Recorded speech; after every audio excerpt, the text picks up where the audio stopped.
De volta com o Direto do Plenário, vamos às imagens do plenário do Supremo Tribunal Federal, retorno dos ministros para a segunda parte da sessão de hoje. E aqui a expectativa da continuação do julgamento do recurso extraordinário 1.279.765. Teremos ainda mais uma sustentação oral e possivelmente o voto do relator, ao vivo, direto do plenário. Retomando a nossa sessão e dando continuidade ao julgamento do recurso extraordinário 1.279.765, relativo ao tema 1132 da repercussão geral, eu passo a palavra à Vice-Procuradora-Geral da República, doutora Lindora Araújo, para a sua manifestação. Boa tarde a todos. Cumprimento a excelentíssima senhora presidente, ministra Rosa Weber, excelentíssimo senhor ministro Alexandre de Moraes, relator desse recurso extraordinário, excelentíssimos senhores ministros, cumprimento a todas as senhoras advogadas e advogados, senhoras e senhores servidores. Esse recurso extraordinário, que discute a constitucionalidade e os limites da aplicação do piso nacional dos agentes comunitários de saúde e agentes de combate às endemias, previsto no artigo 198, parágrafo 5º da Constituição Federal, instituído pela Lei 12.994, de 2014, aos servidores volumosos e curtos na altura dos ombros. Veste a toga preta por cima da blusa preta. Ocupante do cargo de agente de combate a endemias no município de Salvador ajuizou ação de cobrança contra o ente municipal, requerendo, em síntese, que sua remuneração tivesse como vencimento inicial o piso salarial nacional da categoria. STF julga se o piso nacional para agentes comunitários de saúde e de endemias é aplicável aos servidores dos estados, do Distrito Federal e dos municípios. O acórdão recorrido, proferido pela 6ª turma do Sistema de Juizados da Fazenda Pública de Salvador, Bahia, reformou a sentença, que julgava a pretensão improcedente, condenando o município a pagar o atual piso nacional previsto no artigo 9º-A da Lei Federal 11.350/2006, com redação dada pela Lei Federal, já citada, 12.994/2014, considerando-se, para tanto, o vencimento básico do cargo com os devidos reflexos legais, no enfrentamento da matéria acomodada nestes autos. Agora, em seu artigo 198, parágrafo 5º, introduzida pela Emenda Constitucional 51/2006, a Constituição determinou que a Lei Federal trataria do regime jurídico e da regulamentação das atividades de agente comunitário. Está muito alto, desculpa. De agente comunitário de saúde e agente de combate às endemias. A Lei Federal 11.350, de 2006, ato normativo primário de caráter nacional, regulamentação do referido dispositivo constitucional, em seu artigo 8º, estabeleceu que a categoria submeter-se-ia, em regra, ao regime seletista, facultando-se a adoção de regime jurídico diverso pelos estados, Distrito Federal e municípios, por lei local. Em 2010, a Emenda Constitucional 63 modificou o artigo 5º, o parágrafo 5º do artigo 198 da Constituição, dispondo que a Lei Federal também fixaria o piso profissional nacional, frisando-se piso profissional nacional, e estabeleceria as diretrizes para os planos de carreira dos agentes comunitários de saúde e agentes de combate às endemias. No tocante ao município recorrente, Salvador, com o advento da Lei Municipal 7.955/2011, foi realizada a migração de regime jurídico da categoria do seletista para o estatutário, e na forma do seu artigo 3º, os agentes comunitários de saúde e agentes do combate às endemias passaram a integrar o plano de cargos e vencimentos dos profissionais de saúde da Prefeitura de Salvador, Lei 7.867/2010. Importante observar, no entanto, que quando da edição da Lei Municipal 7.955/2011, embora a Constituição já dispusesse que lei federal disciplinaria o piso profissional nacional, o Congresso Nacional ainda não havia se desincumbido de sua instituição. A previsão do Constituinte derivado apenas se concretizou com a Lei 12.994, de 17 de junho de 2014, cujo artigo 1º acresceu o artigo 9º-A e parágrafos à Lei 11.350/2006. Lê-se efetivamente, no texto do caput do referido artigo 9º, que o piso salarial profissional nacional é o valor abaixo do qual a União, os Estados, o Distrito Federal e os municípios não poderão fixar o vencimento inicial das carreiras de agente comunitário de saúde e de agente de combate às endemias, para a jornada de 40 horas semanais. Ora, ao prescrever a observância pelos entes políticos, membros da estrutura federativa, na fixação do vencimento inicial dessas carreiras do piso nacional, o legislador apenas deu consecução à ratio essente da Emenda Constitucional 63/2010. O regime jurídico, seletista ou estatutário, adotado para a carreira dos agentes comunitários de saúde e agentes de combate a endemias, pela lei do ente político estadual ou municipal, revela-se de todo desinfluente. No particular, descabendo operar-se a distinção que a Constituição não criou no tocante à abrangência e universalidade do piso. Não se desconhece a existência de precedentes em sentido contrário no âmbito da turma desta Corte, citados no parecer emitido nos autos. O meu entendimento, porém, não coincide com todas as vênias com do ilustre colega que outrora oficiava neste feito. Registre que o piso, além de previsto na norma constitucional referida, Emenda Constitucional 63/2010-B, revela-se possuidor de regência, não condicionada ao regime jurídico que a lei local venha a dar à carreira, se seletista ou estatutário, e, evidentemente, se, agora, é de adoção compulsória em todos os níveis da federação. Este é o sentido claro da previsão constitucional de um piso salarial, ao qual faz eco o tom compulsório de seu ulterior delineamento legislativo.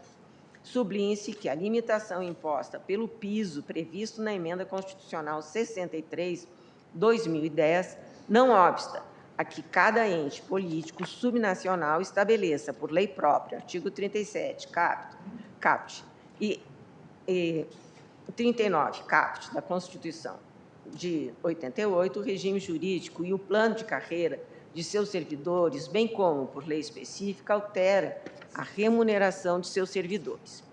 A própria Constituição, integrada legitimamente pelas normas do poder constituinte derivado, que tem ingressado validamente na ordem jurídica competências e dita limite específico, dentre os quais, em matéria remuneratória, figura uma vez prevista o piso salarial. Ainda, uma vez previsto o piso salarial por emenda constitucional, não há o que se cogitar, em razão de seu caráter geral, de ofensas às regras do artigo 169, parágrafo 1º, incisos 1 e 2 da Constituição, que veda um aumento de remuneração de pessoal sem prévia dotação orçamentária e autorização na Lei de Diretrizes Orçamentárias. Como se disse, a própria falta de indicação de prévia dotação orçamentária por ocasião da instituição de piso salarial de determinada categoria não é, de todo modo, causa para invalidação da norma, sob parâmetro constitucional, ficando impedida, tão somente, segundo reiterada jurisprudência desta Suprema Corte, a sua implementação no exercício financeiro em que previsto. Cumpre registrar, ainda, que a Emenda Constitucional 63/2010, no que previu a instituição do piso por lei federal, não violou cláusula pétrea constitucional, mostrando-se harmônica com as limitações materiais que dizem os processos de mutação formal da Constituição. Sobretudo, não fere o princípio federativo, como esta Corte já afirmou no julgamento da ADI 4167, relator Joaquim Barbosa, em 27 de 4 de 2011, em relação ao piso salarial dos professores, quando sequer se tinha em vista a atividade normativa da Constituinte derivado, mas tão somente legislação ordinária. Não é de se acolher, portanto, que articulado na insurgência recursal extraordinária, e muito menos agora, quando se sabe A própria Constituição não apenas prevê o piso salarial, mas a partir da emenda 120 de 2022. Expressamente o fixou em 2 espera mínimos, determinando ainda que a União é responsável pelo repasse integral aos estados e municípios do vencimento da categoria. Artigo 198, parágrafos 7º e 9º. Acresça-se que a nova emenda constitucional 120 de 2022 põe sob responsabilidade da União o pagamento do vencimento, cabendo aos estados, ao Distrito Federal e aos municípios estabelecer, além de outros consectários e vantagens, incentivos, auxílios, gratificações e indenizações. Artigo 198, parágrafo 7º. Desse modo, não parece acolhível nem mesmo a tese derradeira lançada nas razões do apelo extremo, de que o valor do piso deveria compreender gratificações e outras verbas pagas. A rigor, tem-se que nos autos supervenientes, pois o próprio município de Salvador, Bahia, por meio da Lei 9.646 de 2022, veio se adequar à atual regência constitucional e da legislação federal, veiculadora de normas nacionais, inclusive fazendo referência ao piso salarial como a constituir no vencimento inicial do cargo efetivo. Artigo 1º, parágrafo único. Tudo em harmonia, repito, com as normas constitucionais. Esse novo quadro legislativo baiano, a Bahia, o Salvador, além de revelar uma nova realidade diversa da que animou a controvérsia agraçante nesses autos, 2, equivale ao reconhecimento do direito recorrido. Em pauta, recurso extraordinário número 1.279.765, município de Salvador contra Simone Rocha de Souza.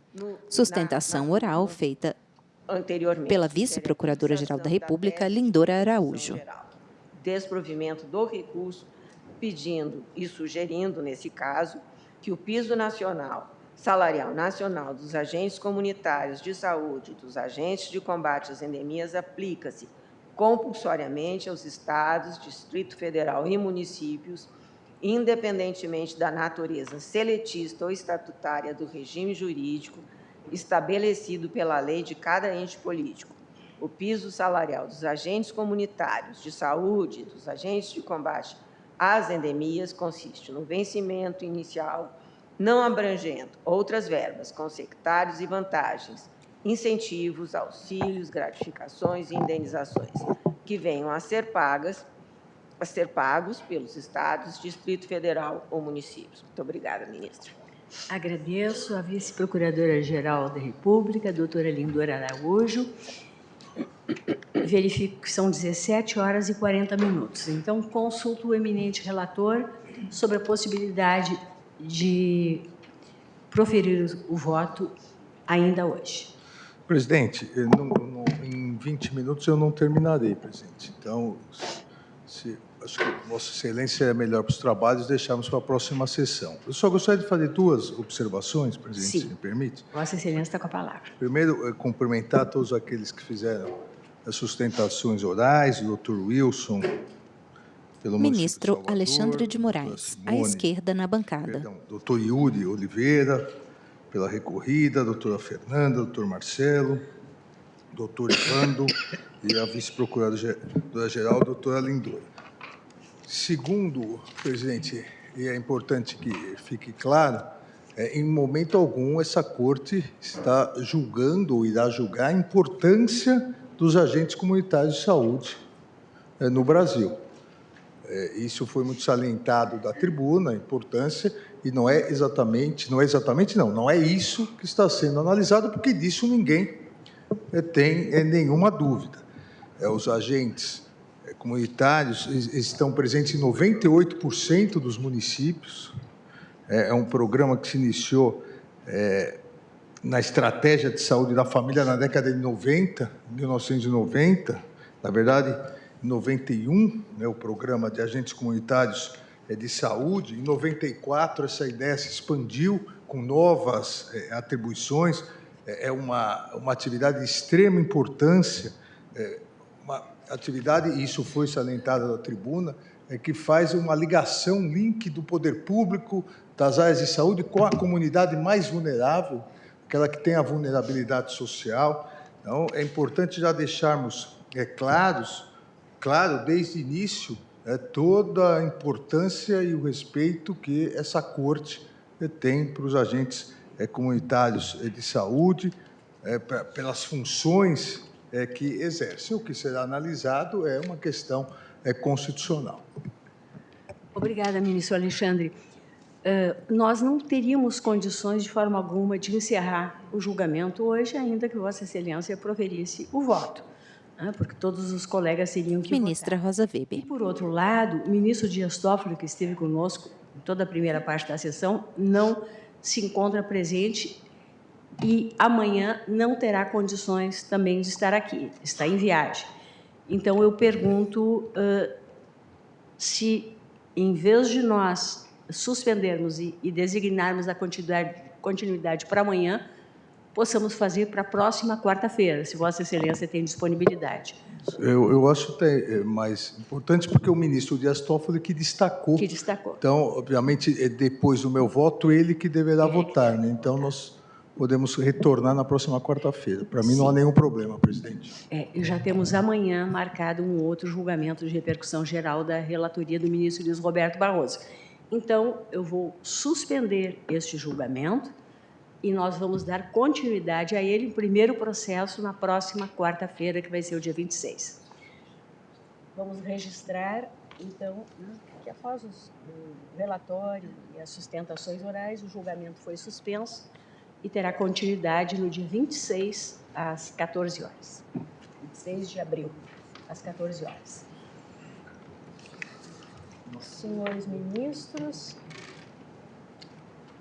eu vou chamar a julgamento, no tempo que nós dispomos, para uma proclamação de resultado, as ADIs 6654, 6658 e 6703, todas provenientes de Roraima, e sob a relatoria do ministro Alexandre de Moraes.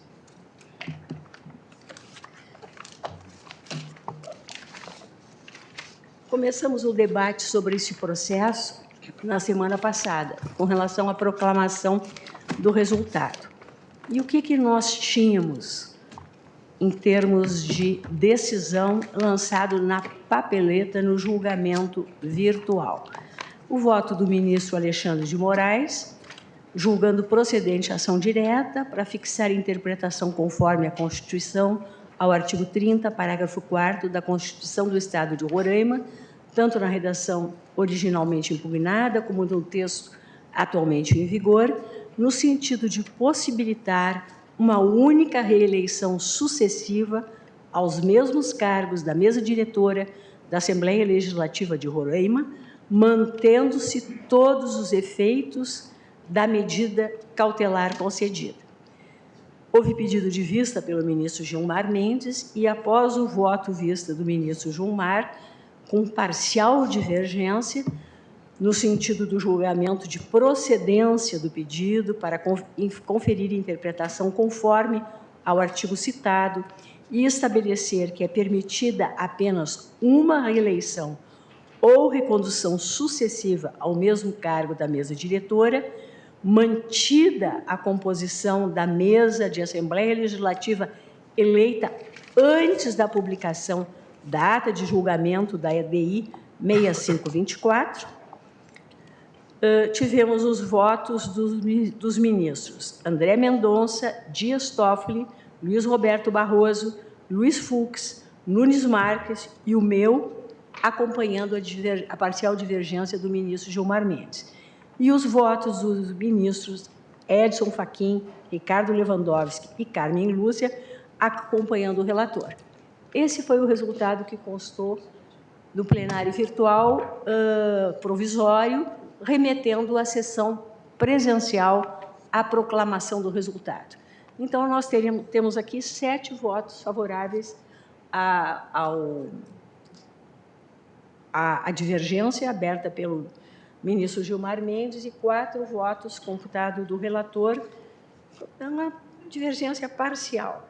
E veio aqui e nós começamos o debate e hoje parece que amadurecemos o suficiente a conclusão, considerando a pesquisa que pedimos para a senhora secretária no que tange aos outros processos julgados com relação à mesma questão, só que pertinentes às Assembleia Legislativa de outros estados.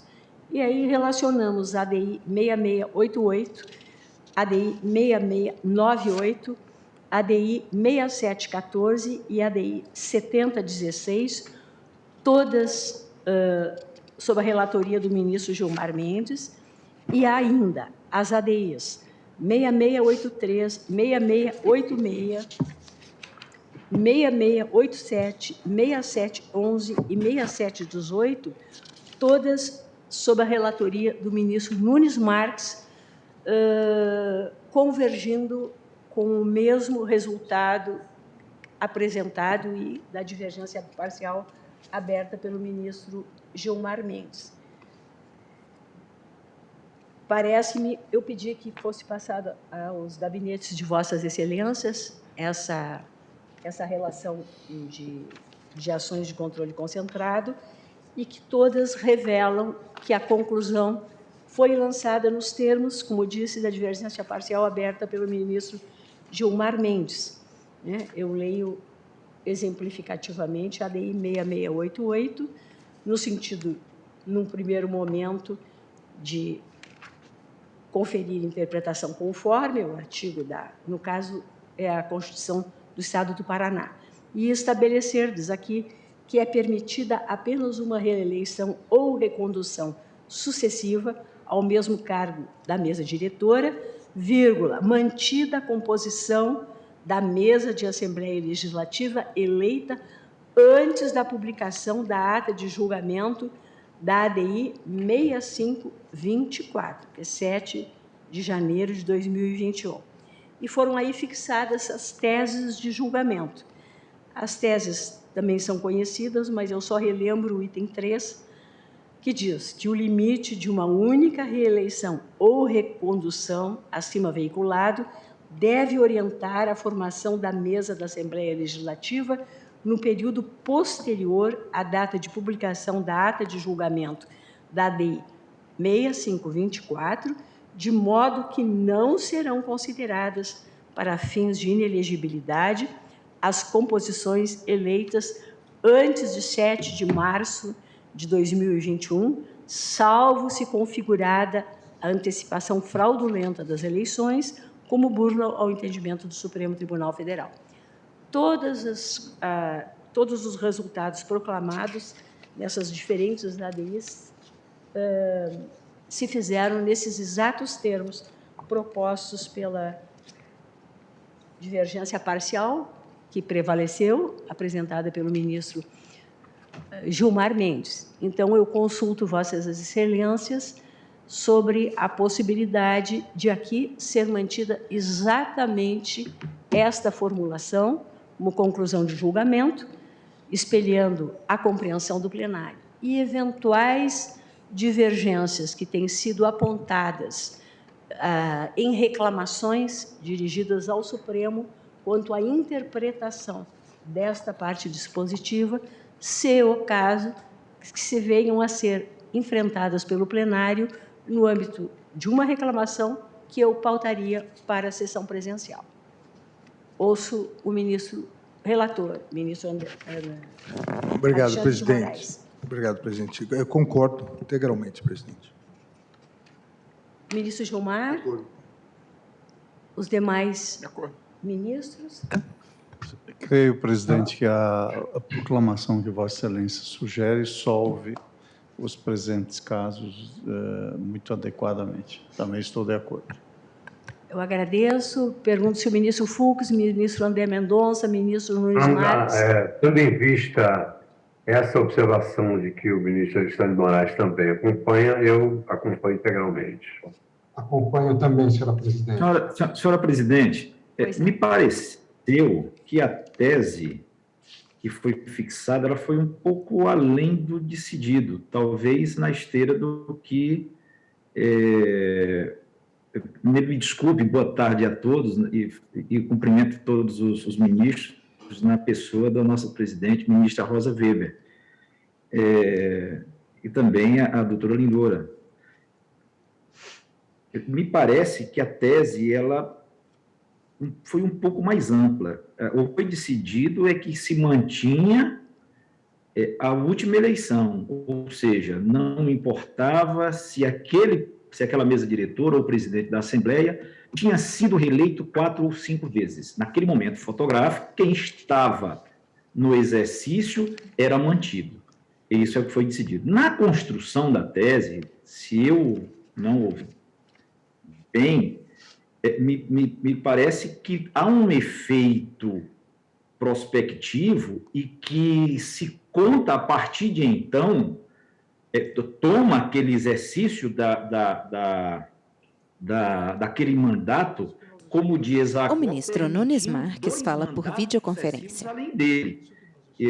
Tem pele morena, cabelos castanhos, usa terno preto, camisa branca, gravata marrom. Ao fundo, vemos a foto da fachada do STF. Exatamente o ponto objeto de debate.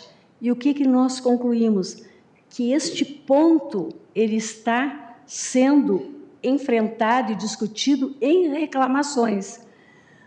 O que nós temos aqui? Eu tenho da lavra de Vossa Excelência, inclusive, readecou o voto.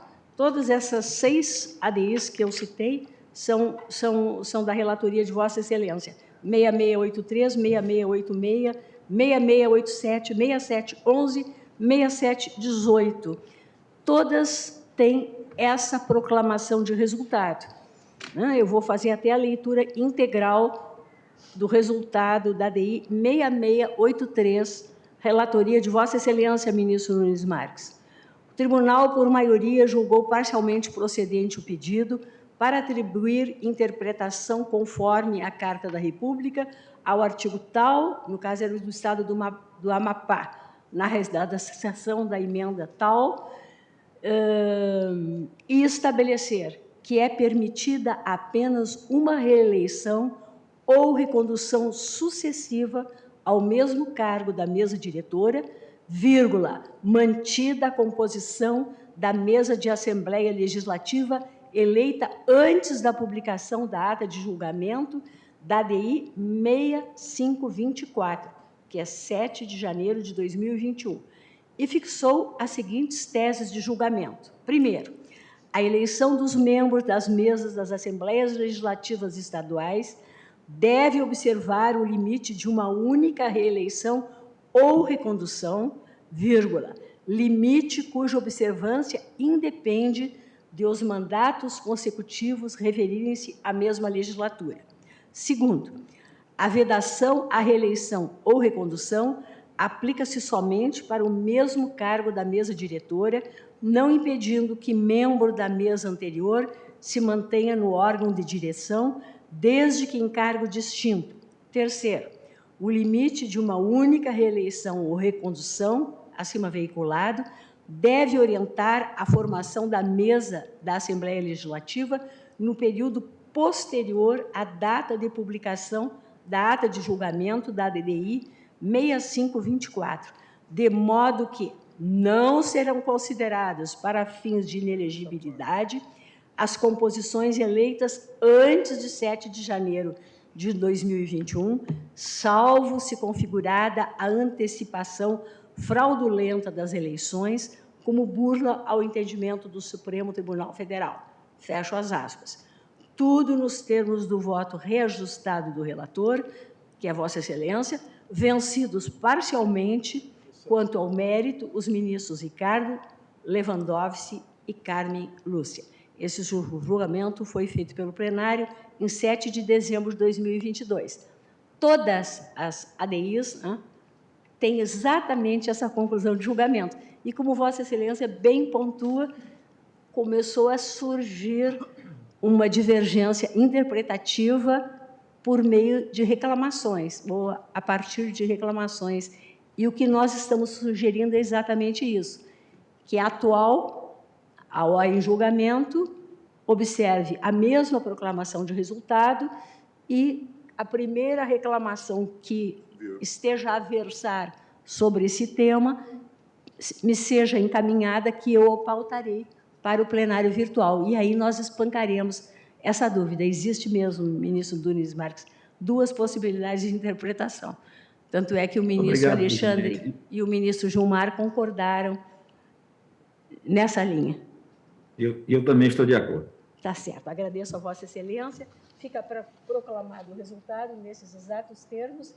Ministro Alexandre Botto, Vossa Excelência vencido em parte, junto com o ministro Ricardo Lewandowski e a ministra Carmen Lúcia, porque nessas Vossa Excelência não tinha ficado, mas como é da relatoria, e a relatoria fica, então, com o ministro Gilmar Mendes. Dessas 3 ADIs, o resultado é proclamado. Temos 2 minutos ainda. Coloco a palavra à disposição de Vossas Excelências. De bom tamanho, presidente. Eu agradeço, então. Tem mais 2 minutos, sabe? Tenho 2 minutos. Não, eu digo, tem... Teríamos outra possibilidade de proclamação de resultado. São rápidas? Vamos? Bom, depende de Vossas Excelências. Quando eu trouxe, eu imaginei que era tudo muito rápido. Mas houve um só não diz que é simples, porque nunca é, né? Intenso debate. Não tem outra, mas isso aqui tem... Essa aqui há uma divergência muito grande. Não tem outra proclamação mais simples? Talvez só para Vossas Excelências pensarem, eu poder pautar desde logo, é nos embargos de declaração, na ação declaratória de constitucionalidade 49, procedente do Rio Grande do Norte, sob a relatoria do ministro Edson Fachin.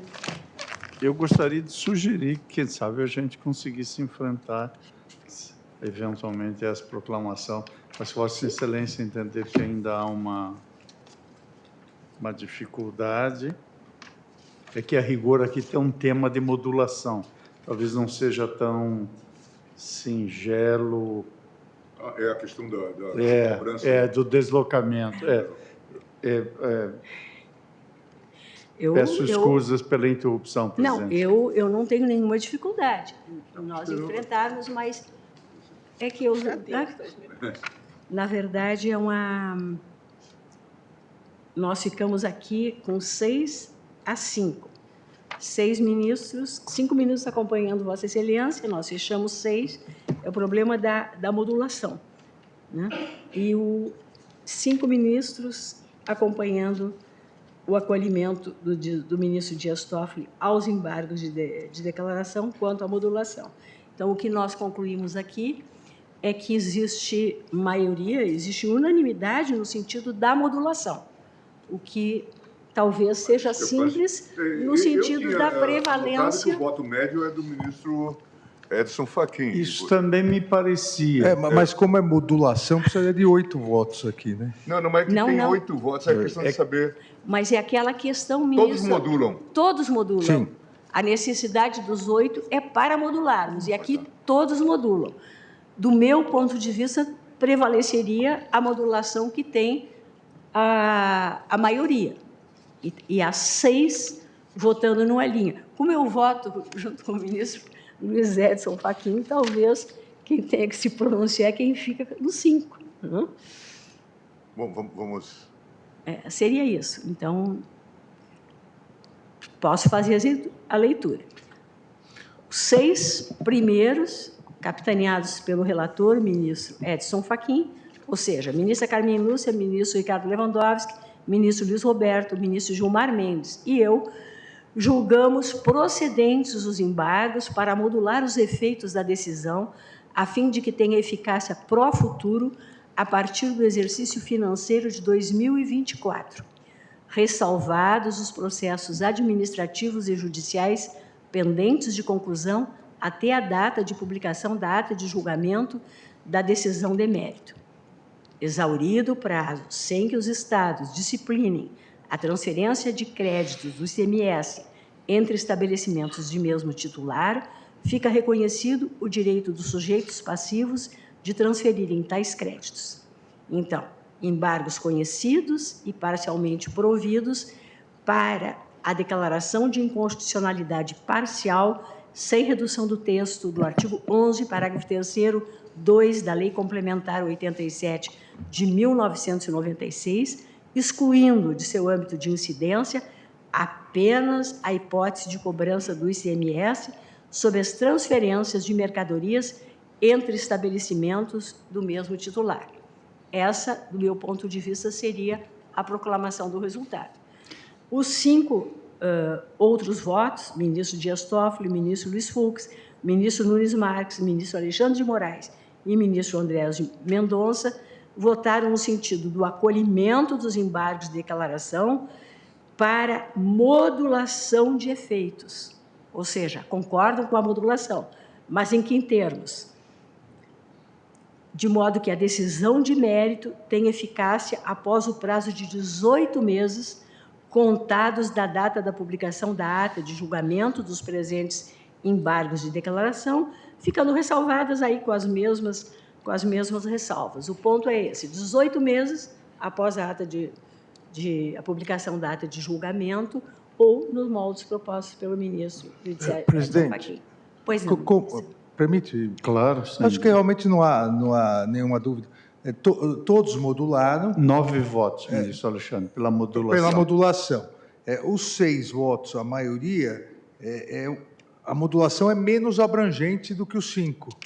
E houve maioria por modular. Exato. Para o próximo exercício. E os 5 pegam o próximo exercício e mais um pouquinho. Então, a proposta do ministro Fachin obteve os 9 votos. E a rigor, se Vossa Excelência me permite, da minha presidência, a proposta que eu formulei está contida. Ministro Edson Fachin. Portanto, quem vota pela à direita na bancada não deixa de concordar com a proposta que eu fiz. Portanto, de certo modo, há uma unanimidade quanto ao próximo exercício financeiro.